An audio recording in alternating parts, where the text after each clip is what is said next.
जय महाराष्ट्र. मी सुजित सोनाणे, महाराष्ट्र नवनिर्माण सेना पनवेल उपतालुका प्रमुख. 2 दिवसापूर्वी पनवेल तालुक्यातील अत्यंत वेदनादायक गोष्ट घडली आहे. चिखले ग्रामपंचायतीतील सरपंच दाम्पत्य यांनी आत्महत्याचा प्रयत्न केला आहे.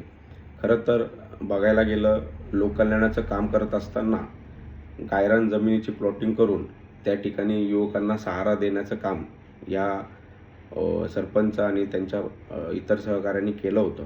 परंतु कायद्याच्या चौकटात त्यांना धरून मानसिक त्रास देण्याचं काम इथल्या व्हिडिओंनी केल्यामुळं त्यांनी आत्महत्याचा असं पाऊल उचलण्याचा प्रयत्न केला. इथल्या व्हिडिओबद्दल सांगायचं झालं तर व्हिडिओ आणि माझा संपर्क गेले 6 ते 7 महिन्यापासून आलेला आहे. इथले व्हिडिओ लोककल्याणाचं काम करत असताना 2 पावलं मागे येण्याचं काम हे इथले व्हिडिओ करत आहे. मी अनेक पत्रव्यवहार केले, त्यामधील जलजीवन मिशन असेल, भटके कुत्रे पकडण्याची कामं असतील, अशा पद्धतीने अनेक पत्रव्यवहार केले. 6 महिन्यापासून पत्रव्यवहार करत असताना कुठलंही काम यांनी केलं नाही. भटके कुत्रे पकडण्यासंदर्भामध्ये मी ज्यावेळेस पंचायत समितीमध्ये माहिती काढली तर 2020 पासून माझ्याकडे सगळं आहे.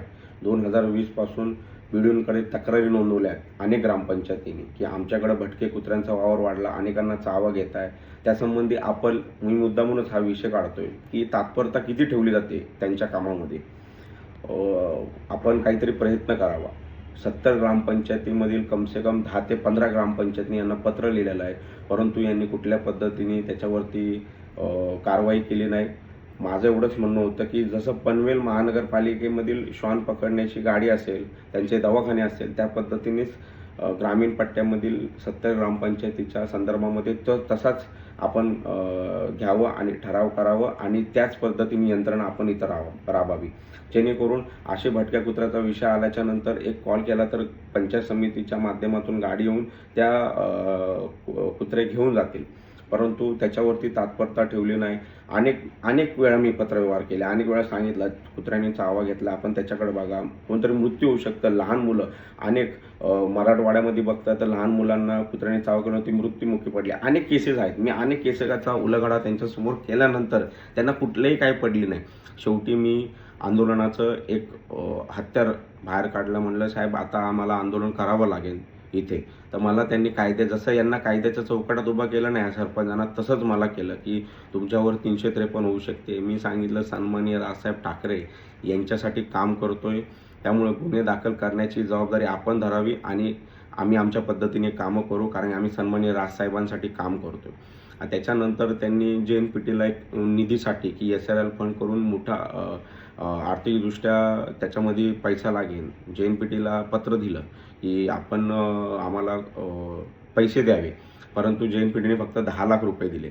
10 लाख रुपये देऊनही साधं बाहेर काढण्याचं कामही त्या पैशातून त्यांनी केलेलं नाही. अशा पद्धतीने त्या विषयामध्ये तात्परता ठेवली नाही.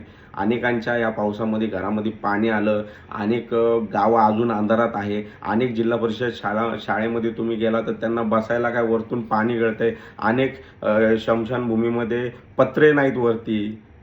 हे कामं व्हिडिओनी करायला पाहिजे, तर इथं तात्परता नाहीत. मी तुम्हाला सांगतो व्हिडिओ काय काम करतात. मी बघितलं माझ्या डोळ्यांनी. ते प्लॉटिंगचा विषय असेल, विकासकाच्या ग्रामीण गावठांमध्ये काम करत असताना त्या विषय असेल, जमिनीच्या व्यवहार असतील, या विषयामध्ये ते हात घालतात आणि ते एकदम प्लॅनिंगने एकदम व्यवस्थित करून अशा जे लोककल्याणाचं काम करत असतील त्यांना त्रास देण्याचं काम हे करतायत.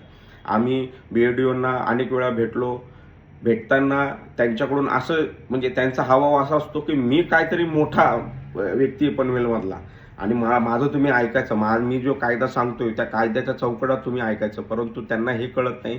सगळेजण असे नसतात. काही जण आमच्यासारखे असतात की अशा व्हिडिओच्या माध्यमातून तुम्ही जे कामं पनवेलमध्ये करतात त्या कामाचं आम्ही लोकांपर्यंत पोहोचवण्याचं काम करतो. खरं तर मी ज्या ग्रामीण पट्ट्यामध्ये राहतो, मी ज्या गावामध्ये राहतो, या गावातील ग्रामसेवक 3ऱ्यांदा आले.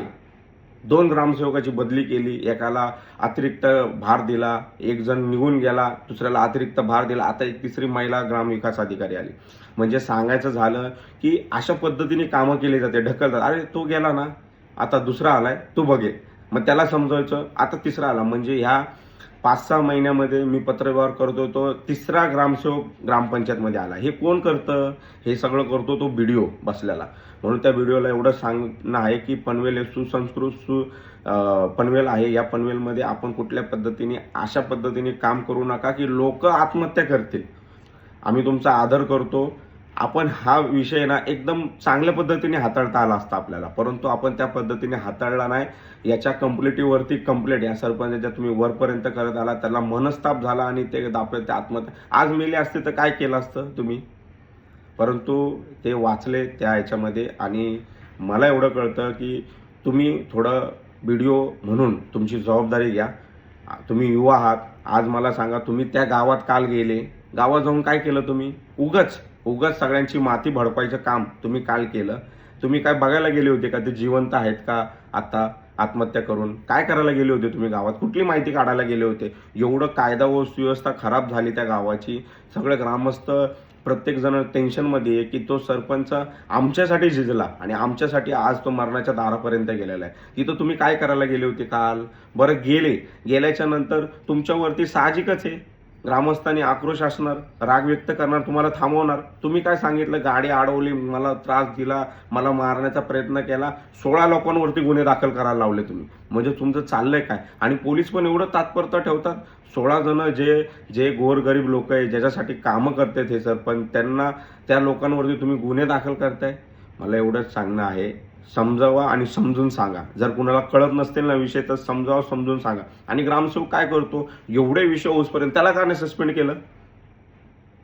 त्याची बदली केली असणार तुम्ही, मला असं वाटतं. कारण माझ्या ग्रामपंचायतमध्ये तुम्ही 2 बदल्या केल्या आणि 3री बदली.